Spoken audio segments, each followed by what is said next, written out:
Bonjour à tous, j'espère que vous allez bien, ainsi que vos proches, vos familles. Nous attaquons déjà la troisième semaine de confinement. Et justement, ce temps de confinement, n'est-ce pas un temps privilégié pour revenir à l'essentiel? L'essentiel qui est de se tenir davantage dans la présence de Dieu, de rechercher sa face, de lire encore plus la parole de Dieu, de creuser dans cette richesse que Dieu nous a laissée, qui est sa parole. Et aussi de nous tenir ensemble dans la prière. Justement ce soir, je vous invite à passer ensemble une heure avec Jésus au travers de l'écoute de la parole de Dieu et aussi au travers de la prière. Alors je vous explique en quelques mots. Nous allons avoir bien sûr un moment de louange, d'adoration. Ensuite, nous allons écouter la parole de Dieu. Ça sera en audio. Cette parole qui sera apportée par le pasteur Christian Capron, notre frère qui a été pasteur pendant de très longues années à l'église, sur l'église de Saint-Denis, où un travail extraordinaire a été fait. Maintenant, il est à la retraite, mais une retraite très active, puisqu'il continue encore à servir le Seigneur, à porter la parole de Dieu, à visiter les églises. Que Dieu bénisse notre frère, qui est aussi un ami. Nous aurons des moments où je vous donnerai les sujets de prière que nous allons ensemble faire monter dans la présence de Dieu, au trône de la grâce de Dieu. Que Dieu vous bénisse et bonne écoute. À très bientôt. En ton nom, Seigneur, nous sommes là, tous réunis devant toi. En ton nom, Seigneur, nous sommes là, tous réunis devant toi. Honneur au Père, honneur au Fils, honneur à l'Esprit du Dieu Tout-Puissant. Honneur au Père, honneur au Fils, honneur à l'Esprit du Dieu Tout-Puissant. En ton nom, Seigneur, nous sommes là, tous réunis devant toi. En ton nom, Seigneur, nous sommes là, tous réunis devant toi. Honneur au Père, honneur au Fils, honneur à l'Esprit du Dieu devant toi. Honneur au Père, honneur au Fils, honneur à l'Esprit du Dieu devant toi. Honneur au Père, honneur au Fils, honneur à l'Esprit du Dieu devant toi. Honneur au Père, honneur au Fils, honneur à l'Esprit. Dites non à la légèreté. Daniel chapitre 5, verset 27. Tu as été pesé dans la balance et tu as été trouvé léger. Vous garderez votre Bible ouverte au chapitre 5 qui forme le contexte de ce verset. Et au fur et à mesure, je ferai appel aux versets qui développeront cette notion de légèreté qui coûta si cher au roi et au peuple. Tu as été pesé dans la balance et tu as été trouvé léger. Léger peut être traduit par superficiel, frivole, inconséquent, irréfléchi, imprévoyant, désinvolte. Une version fait apparaître des degrés de légèreté. Je cite, « Tu as été pesé dans la balance et tu as été trouvé trop léger. » Une autre dit, « Ton poids n'a pas été trouvé suffisant. » Cette légèreté peut apparaître dans la sphère privée, hors témoin. Elle peut aussi apparaître dans la sphère publique. Le texte parle de 1000 personnes présentes. Regardez au verset 1. Le roi Belshazzar donna un grand festin assez grand au nombre de 1000, et il but du vin en leur présence. Le message de Dieu, écrit sur le mur face au chandelier, sera vu et lu et déchiffré devant tous. Au verset 5, il est dit « En ce moment apparurent les doigts d'une main d'homme, et ils écrivirent en face du chandelier sur la chaux de la muraille du palais royal. Le roi vit cette extrémité de main qui écrivait. Ceci ne veut nullement dire que vous devez écrire sur les murs ce que vous pensez des autres. C'est le graffiti que Dieu fit à la vue de plus de 1000 personnes sur le mur d'un certain palais royal. Laissons ce soin à Dieu, seul capable de peser avec justesse les cœurs sans se fier à l'apparence. Sommes en présence d'un roi victime de suffisance, de légèreté spirituelle qui va jusqu'à la profanation. J'aimerais souligner 9 points. D'abord, le roi s'est montré léger quant à sa responsabilité royale. Deuxièmement, le roi s'est montré léger quant au pouvoir de l'alcool et des festivités. Troisièmement, le roi s'est montré léger quant à sa relation avec Dieu. Quatrièmement, le roi s'est montré léger quant à sa sécurité humaine et spirituelle. Cinquièmement, le roi s'est montré léger quant à l'idée qu'il se faisait de la maîtrise de sa personne. Sixièmement, le roi s'est montré léger quant aux leçons du passé. Septièmement, le roi s'est montré léger quant à la gestion du temps et de son héritage. Huitièmement, le roi s'est montré léger quant au pouvoir de l'ennemi. Neuvièmement, le roi s'est montré léger quant au choix de ses conseillers. Examinons ces points de plus près. Reprenons le premier. Le roi s'est montré léger quant à sa responsabilité royale. Non pas dans le fait qu'il ait organisé une fête, mais dans celui d'avoir entraîné le peuple dans une voie de profanation. C'est lui qui commence par boire et qui ensuite invite ses hôtes à faire de même en se servant des vases consacrés à Dieu. Le roi Belshazzar donna un grand festin assez grand au nombre de 1000 et il but du vin en leur présence. Belshazzar, quand il eut goûté au vin, fit apporter les vases d'or et d'argent que son père Nebuchadnezzar avait enlevés du temple de Jérusalem, afin que le roi et ses grands, ses femmes et ses concubines s'en servissent pour boire. Chacun peut méditer sur sa responsabilité de pasteur, de responsable de ceci ou de cela, de sa responsabilité parentale, professionnelle, etc. Il suffit de relire l'histoire des rois de la Bible, de tenir compte de leur rapport avec Dieu pour découvrir l'impact sur le peuple dont ils avaient charge. Beaucoup firent preuve de légèreté, préférant trop souvent plaire au peuple plus qu'à Dieu. Ce qui ne fut pas sans impact sur eux-mêmes et sur l'avenir spirituel du peuple. Il s'agit là d'un aspect général. Nous pouvons entrer dans le détail concernant Belshazzar en souhaitant ne pas lui ressembler. Nous avons dit, le roi s'est montré léger quant au pouvoir de l'alcool. Les versets 1 et 2, le roi Belshazzar donna un grand festin assez grand au nombre de 1000 et il but du vin en leur présence.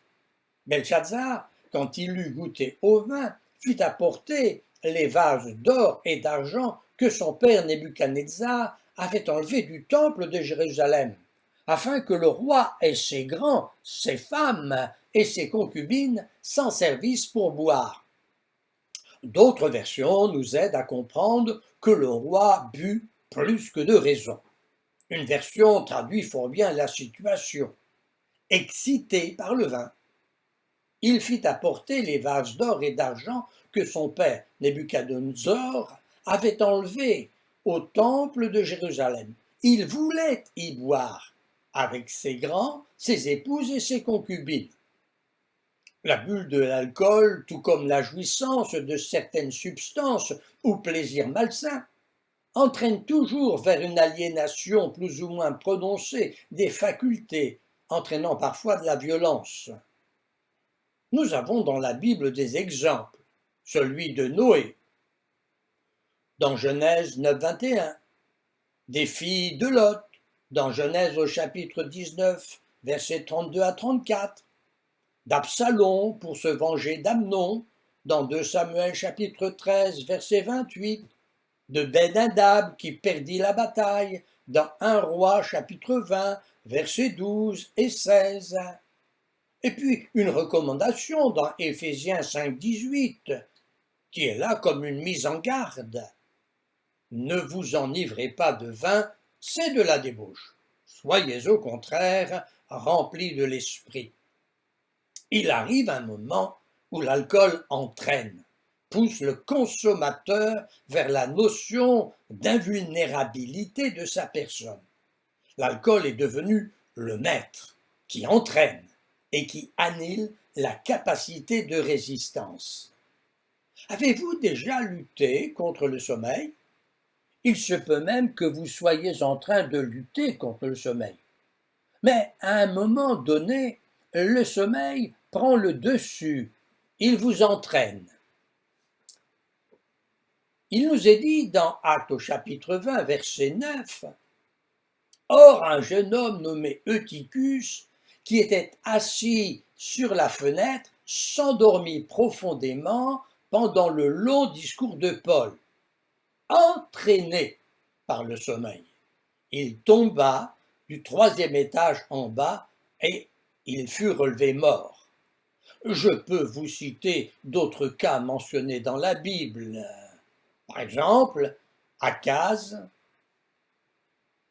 fut entraîné par de mauvais conseillers. 2 Chroniques, chapitre 22, verset 5. L'homme de Gadara fut entraîné par les démons dans le désert. Luc, chapitre 8, verset 29. Le navire fut entraîné par le vent et les flots. Dans Actes, chapitre 27, verset 15. Barnabas fut entraîné par l'hypocrisie des Juifs et de Céphas. Galates chapitre 2 verset 13. Les enfants furent entraînés par des mariages non appropriés. Exode chapitre 34 verset 16. Des croyants même furent entraînés par des faux prophètes et de fausses doctrines. Jérémie chapitre 23 verset 16. Et puis, il est parlé d'un jeune homme imprudent qui fut entraîné par la séduction d'une prostituée. Proverbe chapitre 7, verset 21. On peut être entraîné, comme le dit Job, par son propre cœur. Job chapitre 15, verset 12. Où ton cœur t'entraîne-t-il et que signifie ce roulement de tes yeux? Et puis, ajoutons que Salomon fut entraîné par les femmes vers l'idolâtrie. 1 Roi, chapitre 11, verset 2. Samson fut entraîné par Delila. Juge, chapitre 16. Ainsi, il arrive que ce que nous pensions dominer nous domine. Et c'est ce qui fut le cas pour le roi en question. Le troisième point, c'est que le roi s'est montré léger quant à sa relation avec Dieu. Regardez, versets 3 et 4. On apporta des vases qui avaient été enlevés du temple de la maison de Dieu à Jérusalem, et le roi et ses grands, ses femmes et ses concubines s'en servirent pour boire. Ils burent du vin et ils louèrent les dieux d'or, d'argent, d'airain, de fer, de bois et de pierre. Oh, certains diront, ce n'est que de la vaisselle. Certes, oui, mais Elle avait un but, un sens, et c'est bien qu'il en soit ainsi pour le respect de Dieu. Ce qui est fait pour Dieu peut facilement être détourné de son usage, sans pour autant aller jusqu'au degré de profanation mentionné dans notre lecture. Le culte de la chair peut progressivement empiéter sur celui que Dieu attend de notre part. Oh, vous le savez, la formule « pour Dieu » peut être considérée au vu des modalités définies par Dieu. Sinon, nous allons nous retrouver avec nos hauts lieux, nos convenances marquées des légèretés de la chair, du culte pour notre moi, comme il est facile de se tromper de chemin et de mettre l'étiquette « c'est pour Dieu ». Bon, voilà ce qui est bien léger. Le quatrième point, le roi s'est montré léger quant à sa sécurité humaine et spirituelle. Il se croyait hors d'atteinte, et pourtant il est écrit au verset 5 « En ce moment apparurent les doigts d'une main d'homme, et ils écrivirent en face du chandelier sur la chaude de la muraille du palais royal. Le roi vit cette extrémité de main qui écrivait. Babylone n'était-elle pas déclarée ville imprenable? Tout avait été pensé dans ce sens. Elle était entourée d'une muraille dont le pourtour faisait 70 kilomètres. Cette muraille était haute de 24 mètres, large d'environ 10 mètres. L'archéologue historien Oroth parle d'une muraille même de 100 mètres de haut, de 30 mètres de large. 6 chars pouvaient y passer, y défiler de front. Sur cette muraille étaient disposées 250 tours de guet. Quant au fondement de la muraille, il était entouré d'eau et un bras de l'Euphrate traversait la ville de part en part. La sécurité humaine s'est trouvée en défaut, autant que la sécurité spirituelle dépendante de nombreux dieux, à qui le monarque et ses grands rendaient un culte. Ce fut le moment choisi par Dieu pour intervenir de façon inédite. Dieu n'a pas besoin d'invitation spéciale ni de porteur de courrier, il sait faire et il le démontre. C'est faire preuve d'une grande légèreté que de penser que nous sommes hors d'atteinte de Dieu. Le roi va être l'objet d'une visite inattendue, celle de Dieu, qui n'a pas besoin d'une autorisation spéciale pour accéder où il veut, quand il veut et comme il veut. Il y a un moment où Dieu dit « stop, ça suffit ». C'est une vérité que vous découvrirez un jour, mais il vaut mieux le savoir maintenant et se préparer intelligemment à une telle rencontre, surtout lorsqu'il s'agit d'une rencontre surprise. Personne n'échappera à une rencontre avec Dieu pour une mise au point. Il est donc préférable de se préparer à cette rencontre en vue du salut plutôt qu'en vue du jugement. Ainsi Dieu devint l'auteur d'un graffiti placé sous le nez du roi, face au chandelier, à la vue et reçu de tous. Voilà de quoi dégriser le roi, lui faire perdre sa superbe devant tous. Cinquième remarque, le roi s'est montré léger quant à l'idée qu'il se faisait de la maîtrise de sa personne. N'est-il pas écrit au verset 6 ? Alors le roi changea de couleur et ses pensées le troublèrent. Les jointures de ses reins se relâchèrent et ses genoux se heurtèrent l'un contre l'autre. Laissez-moi vous dire que lorsque les livres concernant les actes et les propos de nos vies seront ouverts devant tous, ou pour le moins en présence de l'accusateur, nous n'en mènerons pas large. C'est là que les chrétiens sérieux apprécieront l'œuvre du sang de Jésus effaçant nos fautes passées.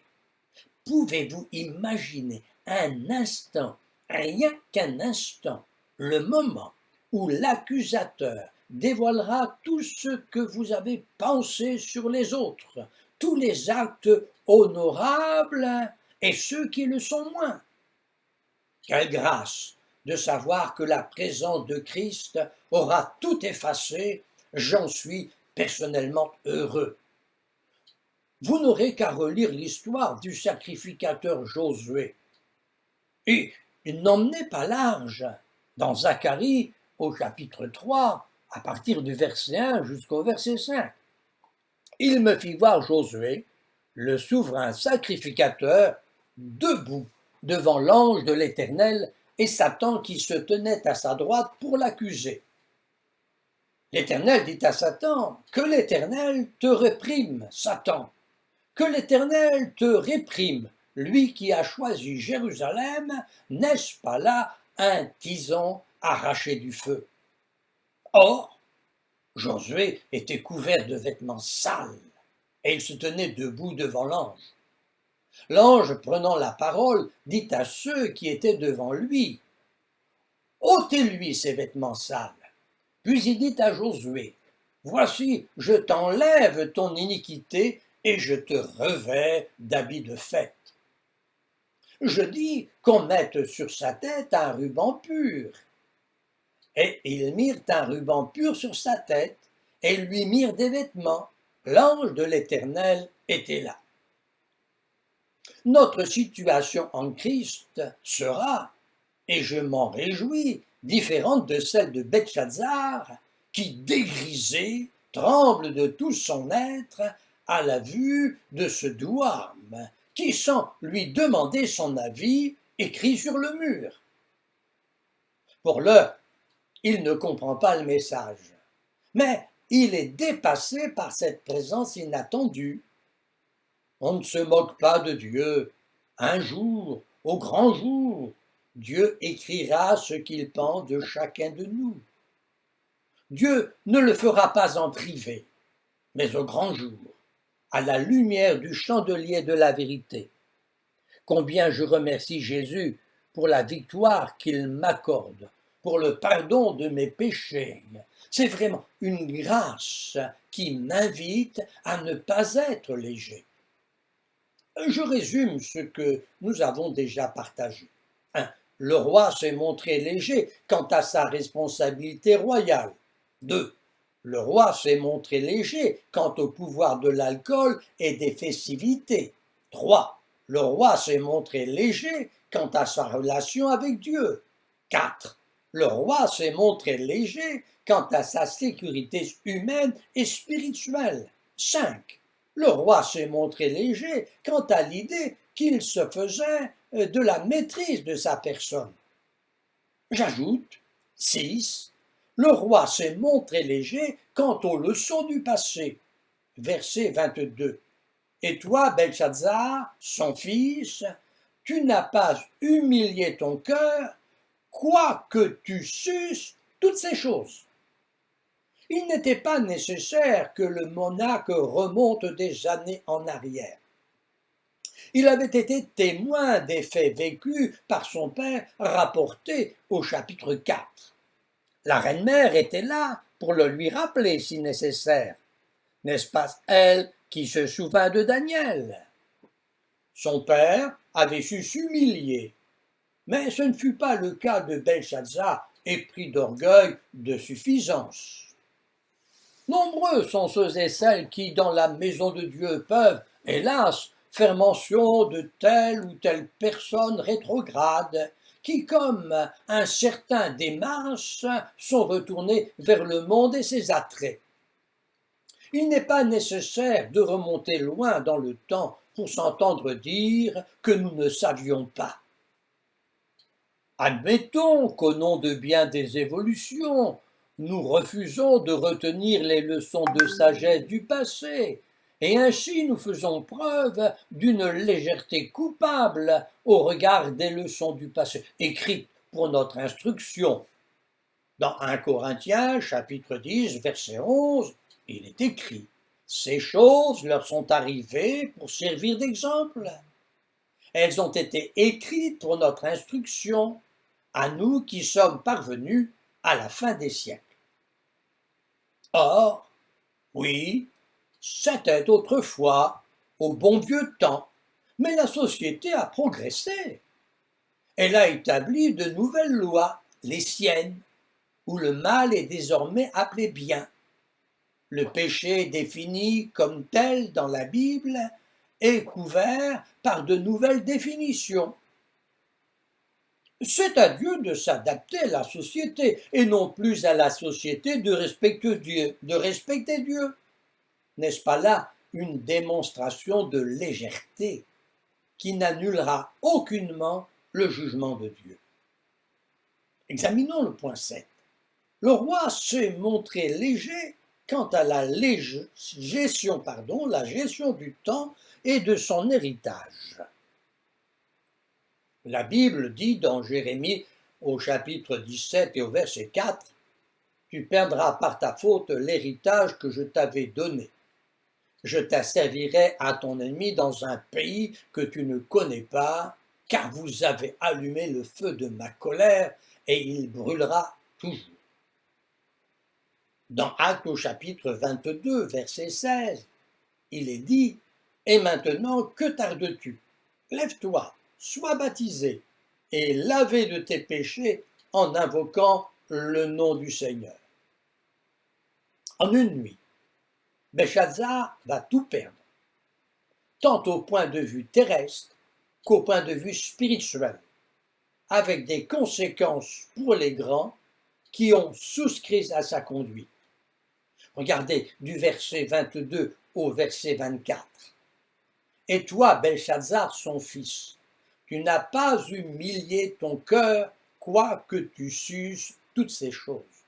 Tu t'es élevé contre le Seigneur des cieux, et tu n'as pas glorifié le Dieu qui a dans sa main ton souffle et toutes tes voies. C'est pourquoi. » Oui, c'est pourquoi, en une nuit, le roi va tout perdre. Vous avez bien compris, tout perdre.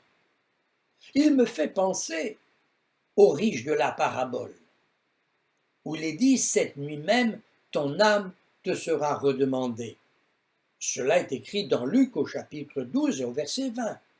Mais Dieu lui dit « Insensé, cette nuit même, ton âme te sera redemandée, et ce que tu as préparé, pour qui cela sera-t-il » Réponse, ce sera pour ton ennemi, pour Darius, dont tu ne t'es pas méfié, pendant que tu buvais. Darius était en train de détourner le bras du fleuve.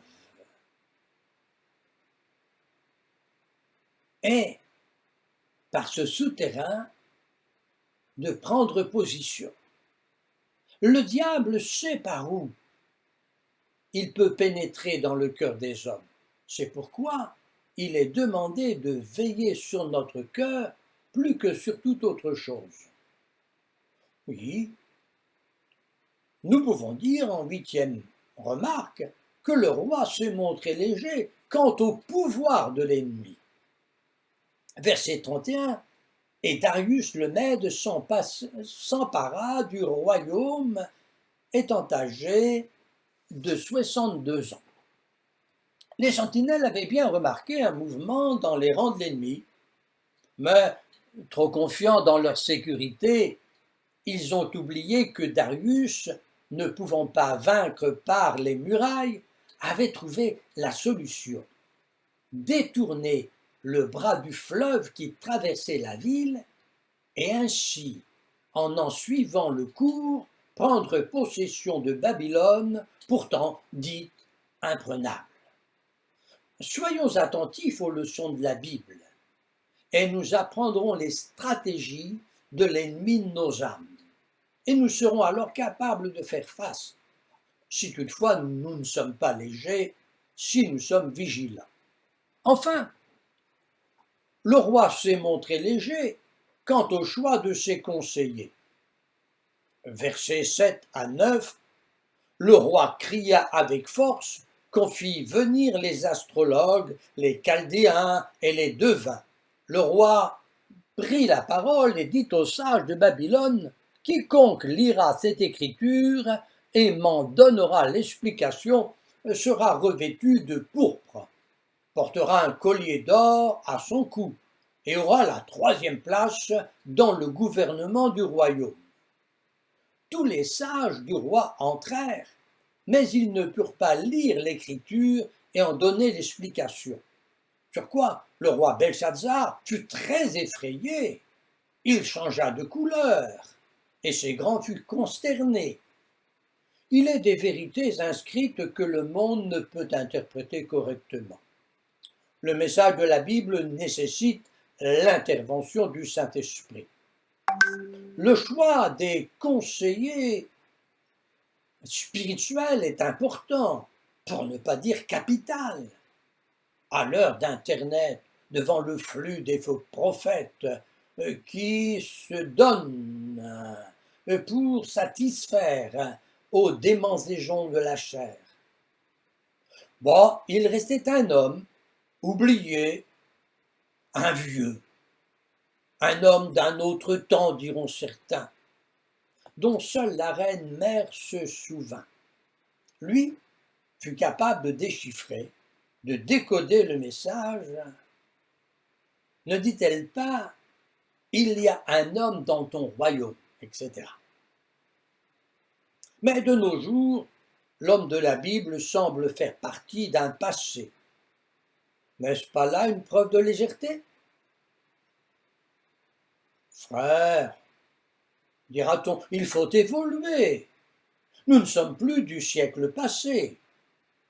Confondre vivre avec son temps et vivre son Dieu, c'est trop souvent faire le choix de mauvais conseillers qui ne savent pas ou ne savent plus lire le contenu des Écritures.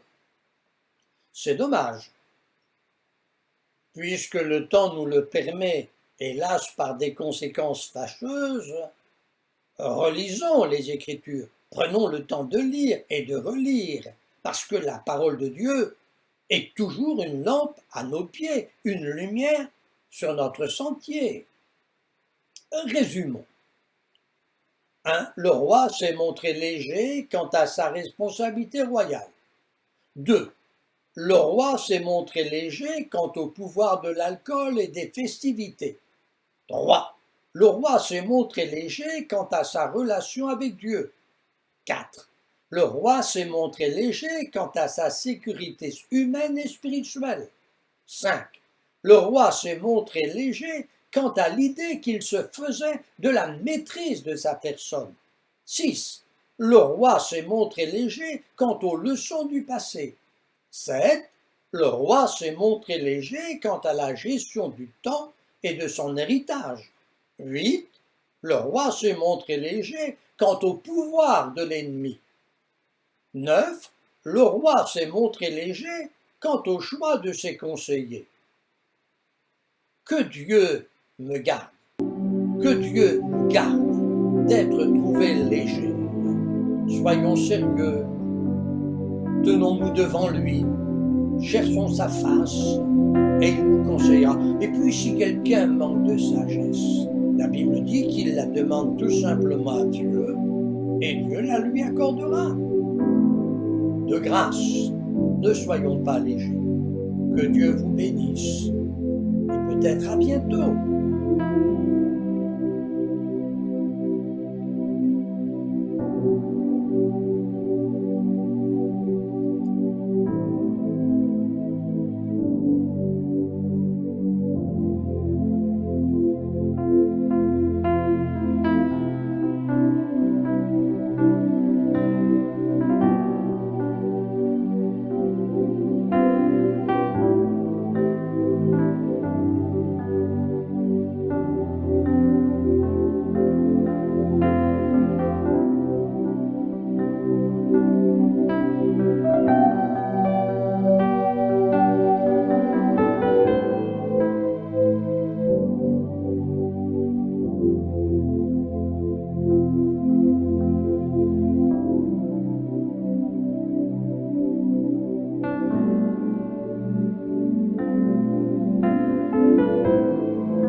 plus de profondeur, plus de consécration avec Dieu. Combien cette parole, elle est bonne et combien cette parole, elle fait du bien à notre cœur. Nous voulons effectivement, eh bien, nous attacher davantage à notre Seigneur, nous éloigner de toutes les futilités et nous centrer ensemble sur le Seigneur, car c'est lui qui est pour nous, qui est notre essentiel. Voilà, je voudrais laisser quelques sujets de prière sur vos cœurs que nous allons ensemble porter au trône de la grâce de Dieu. Nous pouvons prier pour tous nos frères, nos sœurs, dont la santé est fragilisée, que le Seigneur puisse les visiter, que Dieu puisse vraiment les renouveler dans leur santé. Vous connaissez les noms, puisque j'ai eu l'occasion, à nos bien-aimés de Chanteloup, bien sûr, de vous communiquer nos bien-aimés qui ont besoin, bien sûr, du soutien du Seigneur dans leur santé. Prions aussi pour que Dieu garde son peuple pendant ce temps d'épreuve, que vraiment nos bien-aimés ne défaillent point dans la foi, ceux qui sont éprouvés de par le monde, tous ceux qui sont éprouvés, que leur foi, que leurs racines puissent s'ancrer davantage dans le Seigneur. Nous pouvons également prier pour notre beau pays de France, qui est tellement éprouvé, comme le monde d'ailleurs. Prier pour tous ceux qui sont en poste de responsabilité, tous ceux qui nous dirigent, que Dieu leur donne toute la sagesse dont ils ont besoin dans les choix parfois difficiles dont ils ont à faire, que Dieu les aide et que Dieu leur donne vraiment toute la sagesse qui vient d'en haut, la sagesse de Dieu. Nous pouvons également prier, mes amis, pour tous ceux qui, pendant ce temps de confinement, ceux qui ont perdu un être cher, qui sont aujourd'hui dans l'affliction et qui pleurent. Nous voulons les porter au trône de la grâce de Dieu, afin que Dieu puisse les consoler, afin qu'ils puissent, pour ceux qui ne l'ont pas encore fait, rencontrer le Dieu de toute consolation, qui est capable de consoler les cœurs de toutes les afflictions. Voilà, donc nous arrivons à la fin de ce moment. Donc vous allez prendre un temps, au travers de ces différents sujets que je viens de partager avec vous, chez vous, un temps dans la présence du Seigneur, un temps avec la personne de Jésus et avec lequel, ensemble, eh bien, nous pouvons, là où nous sommes, faire monter nos voix devant le trône de la grâce. Que Dieu nous aide, que Dieu vous bénisse, que Dieu vous fortifie. Nous allons courber nos fronts et nous allons prier ensemble en remettant ces moments aux mains de notre Dieu. Seigneur notre Dieu, nous voulons te bénir, c'est vrai, pour ta bonne parole, et combien ta parole, elle est précieuse pour nos cœurs. Nous te bénissons, c'est vrai, parce que ce soir encore, tu nous appelles à plus de sérieux avec toi, à plus d'engagement, à plus de consécration. Seigneur, loin de toute légèreté, loin de toute futilité, nous voulons ensemble nous centrer sur toi, parce que mon Dieu, tu es notre essentiel. Et cela, Seigneur, nous l'avons bien compris. Nous te bénissons vraiment pour ce temps que tu nous donnes, où nous avons pu nous mettre à l'écoute de ta parole, Seigneur. Que ta parole puisse encore faire son œuvre, son chemin dans notre cœur, et qu'elle puisse porter du fruit dans nos vies. Nous ne voulons pas être des auditeurs oublieux, Seigneur, mais chaque jour de nos vies, nous voulons appliquer ta parole dans nos vies. Seigneur, dans ce temps où le monde est ébranlé, nous voulons nous centrer sur toi, nous voulons fixer nos regards sur Jésus, nous voulons avoir davantage nous attacher à toi. Seigneur, merci de bénir nos bien-aimés qui souffrent dans leur santé. Nous prions afin que tu puisses ce soir les visiter, les renouveler, que tu puisses, Seigneur mon Dieu, fortifier leur santé. Seigneur, étends ta main, tu n'es pas un Dieu limité, Seigneur. Tu peux les visiter là où ils sont. Nous prions également pour tous ceux qui sont peut-être dans l'affliction, qui sont peut-être dans le deuil, qui pleurent. Seigneur, nous te demandons dans ta grâce de les visiter ce soir, de leur apporter la consolation dont ils ont besoin. Seigneur, tu es le seul capable pleinement de consoler un cœur qui est affligé. Tous ceux qui pleurent en ce moment, tous ceux qui ont perdu un être cher, tous ceux qui, mon Dieu, eh bien, dans ce temps, eh bien, sont bouleversés, sont dans l'angoisse. Seigneur, visite-les, console-les, encourage-les. Merci d'affermir ton peuple dans ce temps troublé, Seigneur. Merci de nous aider à plonger davantage nos racines dans ta parole. Père, que ton nom soit béni et que ceux qui nous dirigent, ceux qui sont en poste, en responsabilité, nous dirigeants, tu nous invites à prier pour tous ceux qui nous gouvernent, Seigneur, les autorités. Nous prions pour eux. Nous te demandons toute la sagesse qui vient d'en haut, qui vient de toi, afin que dans leurs choix, dans leurs décisions, Seigneur, ce soit conduit, ce soit dirigé par toi. Pour nous, nous voulons fixer nos regards sur toi. Nous voulons nous attendre à toi. Seigneur, à toi toute la gloire, que ton nom soit béni dans le merveilleux nom de Jésus. Amen.